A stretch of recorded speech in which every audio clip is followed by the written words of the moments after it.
ನಮಸ್ಕಾರ ಸ್ನೇಹಿತರೆ, ಜಾಗ್ವಾರ್ ರಾಕಿ ಚಾನೆಲ್ಗೆ ನಿಮಗೆ ಸ್ವಾಗತ.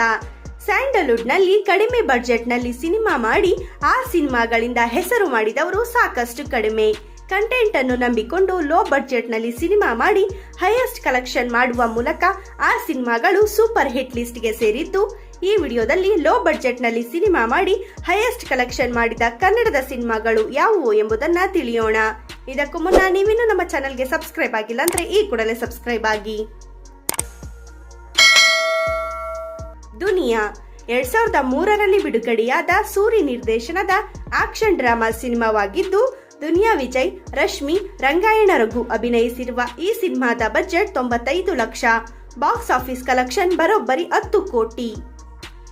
ಲೂಸಿಯಾ 2013ರಲ್ಲಿ ಬಿಡುಗಡೆಯಾದ ಪವನ್ ಕುಮಾರ್ ಬರೆದು ನಿರ್ದೇಶಿಸಿದ ಸೈಕಾಲಜಿಕಲ್ ಥ್ರಿಲ್ಲರ್ ಸಿನಿಮಾವಾಗಿದ್ದು, ಸತೀಶ್ ನೀನಾಸಂ, ಶ್ರುತಿ ಹರಿಹರನ್ ಲೀಡ್ ರೋಲ್ ನಲ್ಲಿ ನಟಿಸಿದ್ದಾರೆ. ಈ ಸಿನಿಮಾದ ಬಜೆಟ್ 50 ಲಕ್ಷ. ಬಾಕ್ಸ್ ಆಫೀಸ್ ಕಲೆಕ್ಷನ್ 3.5 ಕೋಟಿ. ಉಗ್ರಂ 2014ರಲ್ಲಿ ಬಿಡುಗಡೆಯಾದ ಪ್ರಶಾಂತ್ ನೀಲ್ ಅವರು ಬರೆದು ನಿರ್ದೇಶಿಸಿದ ಆಕ್ಷನ್ ಥ್ರಿಲ್ಲರ್ ಸಿನಿಮಾವಾಗಿದ್ದು, roaring star Srimurali, Haripriya lead role ನಲ್ಲಿ ನಟಿಸಿದ್ದು. ಈ ಸಿನಿಮಾದ ಬಜೆಟ್ 4 ಕೋಟಿ. ಬಾಕ್ಸ್ ಆಫೀಸ್ ಕಲೆಕ್ಷನ್ ಬರೋಬ್ಬರಿ 30 ಕೋಟಿ. ರಂಗಿತ ರಂಗ 2015ರಲ್ಲಿ ಬಿಡುಗಡೆಯಾದ ಅನೂಪ್ ಭಂಡಾರಿ ಬರೆದು ನಿರ್ದೇಶಿಸಿದ ಮಿಸ್ಟರಿ ಥ್ರಿಲ್ಲರ್ ಸಿನಿಮಾವಾಗಿದ್ದು, ನಿರೂಪ್ ಭಂಡಾರಿ, ರಾಧಿಕಾ ಚೇತನ್, ಅವಂತಿಕಾ ಶೆಟ್ಟಿ, ಸಾಯಿ ಕುಮಾರ್ ಅವರು ಲೀಡ್ ರೋಲ್ ನಲ್ಲಿ ನಟಿಸಿರುವ ಈ ಸಿನಿಮಾದ ಬಜೆಟ್ 1.5 ಕೋಟಿ. ಬಾಕ್ಸ್ ಆಫೀಸ್ ಕಲೆಕ್ಷನ್ 25 ಕೋಟಿ. ಕಿರಿಕ್ ಪಾರ್ಟಿ 2016ರಲ್ಲಿ ಬಿಡುಗಡೆಯಾದ ರಕ್ಷಿತ್ ಶೆಟ್ಟಿ ಬರೆದು ರಿಷಬ್ ಶೆಟ್ಟಿ ಅವರು ನಿರ್ದೇಶಿಸಿರುವ ರೊಮ್ಯಾಂಟಿಕ್ ಕಾಮಿಡಿ ಸಿನಿಮಾವಾಗಿದ್ದು, ರಕ್ಷಿತ್ ಶೆಟ್ಟಿ, ರಶ್ಮಿಕಾ ಮಂದಣ್ಣ ಲೀಡ್ ರೋಲ್ ನಲ್ಲಿ ನಟಿಸಿದ್ದಾರೆ. ಈ ಸಿನಿಮಾದ ಬಜೆಟ್ 4 ಕೋಟಿ. ಬಾಕ್ಸ್ ಆಫೀಸ್ ಕಲೆಕ್ಷನ್ 50 ಕೋಟಿ. ತಿಥಿ 2016ರಲ್ಲಿ ಬಿಡುಗಡೆಯಾದ ರಾಮ್ ರೆಡ್ಡಿ ಅವರು ಬರೆದು ನಿರ್ದೇಶಿಸಿದ ಡ್ರಾಮಾ ಸಿನಿಮಾವಾಗಿದ್ದು, ಮಂಡ್ಯ ಜಿಲ್ಲೆಯ ಹಳ್ಳಿಯ ನಾನ್ ಪ್ರೊಫೆಷನಲ್ ಆಕ್ಟರ್ಸ್ ಅಭಿನಯಿಸಿರುವ ವಿಭಿನ್ನ ಕತೆ ಹೊಂದಿರುವ ಈ ಸಿನಿಮಾದ ಬಜೆಟ್ 1 ಕೋಟಿ. ಬಾಕ್ಸ್ ಆಫೀಸ್ ಕಲೆಕ್ಷನ್ 5 ಕೋಟಿ.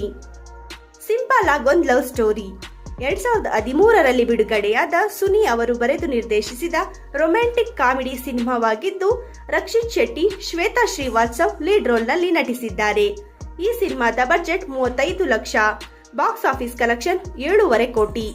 ಗೋಧಿ ಬಣ್ಣ ಸಾಧಾರಣ ಮೈಕಟ್ಟು 2016ರಲ್ಲಿ ಬಿಡುಗಡೆಯಾದ ಹೇಮಂತ್ ರಾವ್ ಅವರು ಬರೆದು ನಿರ್ದೇಶಿಸಿದ ರಕ್ಷಿತ್ ಶೆಟ್ಟಿ, ಅನಂತ್ ನಾಗ್, ಶ್ರುತಿ ಹರಿಹರನ್ ನಟಿಸಿರುವ ಈ ಸಿನಿಮಾದ ಬಜೆಟ್ 2.5 ಕೋಟಿ. ಬಾಕ್ಸ್ ಆಫೀಸ್ ಕಲೆಕ್ಷನ್ 13 ಕೋಟಿ. ಫಸ್ಟ್ ರ್ಯಾಂಕ್ ರಾಜು 2015ರಲ್ಲಿ ಬಿಡುಗಡೆಯಾದ ನರೇಶ್ ಕುಮಾರ್ ಅವರು ಬರೆದು ನಿರ್ದೇಶಿಸಿದ ಕಾಮಿಡಿ ಡ್ರಾಮಾ ಸಿನಿಮಾವಾಗಿದ್ದು, ಗುರುನಂದನ್, ಅಪೂರ್ವ ಅವರು ಅಭಿನಯಿಸಿರುವ ಈ ಸಿನಿಮಾದ ಬಜೆಟ್ 3 ಕೋಟಿ. ಬಾಕ್ಸ್ ಆಫೀಸ್ ಕಲೆಕ್ಷನ್ 16.5 ಕೋಟಿ. ನೀರ್ದೋಸೆ 2016ರಲ್ಲಿ ಬಿಡುಗಡೆಯಾದ ವಿಜಯ್ ಪ್ರಸಾದ್ ಅವರು ಬರೆದು ನಿರ್ದೇಶಿಸಿದ ಬ್ಲಾಕ್ ಕಾಮಿಡಿ ಸಿನಿಮಾವಾಗಿದ್ದು, ನವರಸ ನಾಯಕ ಜಗ್ಗೇಶ್, ಹರಿಪ್ರಿಯಾ, ಸುಮನ್ ರಂಗನಾಥ್ ಅವರು ಲೀಡ್ ರೋಲ್ ನಲ್ಲಿ ನಟಿಸಿದ್ದಾರೆ. ಈ ಸಿನಿಮಾದ ಬಜೆಟ್ 3 ಕೋಟಿ. ಬಾಕ್ಸ್ ಆಫೀಸ್ ಕಲೆಕ್ಷನ್ 15 ಕೋಟಿ. ಯು ಟರ್ನ್ 2016ರಲ್ಲಿ ಬಿಡುಗಡೆಯಾದ ಪವನ್ ಕುಮಾರ್ ಅವರು ಬರೆದು ನಿರ್ದೇಶಿಸಿದ ಸೂಪರ್ ನ್ಯಾಚುರಲ್ ಥ್ರಿಲ್ಲರ್ ಸಿನಿಮಾವಾಗಿದ್ದು, ಶ್ರದ್ಧಾ ಶ್ರೀನಾಥ್, ರಾಧಿಕಾ ಚೇತನ್ ಅಭಿನಯಿಸಿರುವ ಈ ಸಿನಿಮಾದ ಬಜೆಟ್ 2.5 ಕೋಟಿ. ಬಾಕ್ಸ್ ಆಫೀಸ್ ಕಲೆಕ್ಷನ್ 10 ಕೋಟಿ. 6-5 = 2 2013ರಲ್ಲಿ ಬಿಡುಗಡೆಯಾದ KS ಅಶೋಕ್ ಅವರು ಬರೆದು ನಿರ್ದೇಶಿಸಿದ ಸೈಕಾಲಜಿಕಲ್ ಹಾರರ್ ಫೂಟೇಜ್ ಸಿನಿಮಾವಾಗಿದ್ದು, ಈ ಸಿನಿಮಾವು ಕನ್ನಡದಲ್ಲಿ ಬಂದ ಮೊದಲ ಫೂಟೇಜ್ ಸಿನಿಮಾ ಎಂಬ ಹೆಗ್ಗಳಿಕೆಗೆ ಪಾತ್ರವಾಗಿದ್ದು, ಈ ಸಿನಿಮಾದ budget 30 lakh. Box office collection ಸುಮಾರು 5 ಕೋಟಿ. ಮುಂಗಾರು ಮಳೆ 2006ರಲ್ಲಿ ಬಿಡುಗಡೆಯಾದ ಯೋಗರಾಜ್ ಭಟ್ ಅವರು ಬರೆದು ನಿರ್ದೇಶಿಸಿದ ರೊಮ್ಯಾಂಟಿಕ್ ಡ್ರಾಮಾ ಸಿನಿಮಾವಾಗಿದ್ದು, golden star Ganesh, Pooja Gandhi lead role ನಲ್ಲಿ ನಟಿಸಿದ್ದಾರೆ. ಈ ಸಿನಿಮಾದ ಬಜೆಟ್ 70 ಲಕ್ಷ. ಬಾಕ್ಸ್ ಆಫೀಸ್ ಕಲೆಕ್ಷನ್ ಬರೋಬ್ಬರಿ 70 ಕೋಟಿ. ಇದಿಷ್ಟು ಲೋ ಬಡ್ಜೆಟ್ ಸಿನಿಮಾಗಳು ಹೈಯೆಸ್ಟ್ ಕಲೆಕ್ಷನ್ ಮಾಡಿರುವುದರ ಬಗ್ಗೆ ವಿಡಿಯೋ. ಈ ವಿಡಿಯೋ ನಿಮಗೆ ಇಷ್ಟ ಆಗಿದ್ರೆ ಲೈಕ್ ಮಾಡಿ, ಕಮೆಂಟ್ ಮಾಡಿ, ಶೇರ್ ಮಾಡಿ. ತಪ್ಪದೇ ಜಾಗ್ವಾರ್ ರಾಕಿ ಚಾನೆಲ್ಗೆ ಸಬ್ಸ್ಕ್ರೈಬ್ ಆಗಿ. Thank you.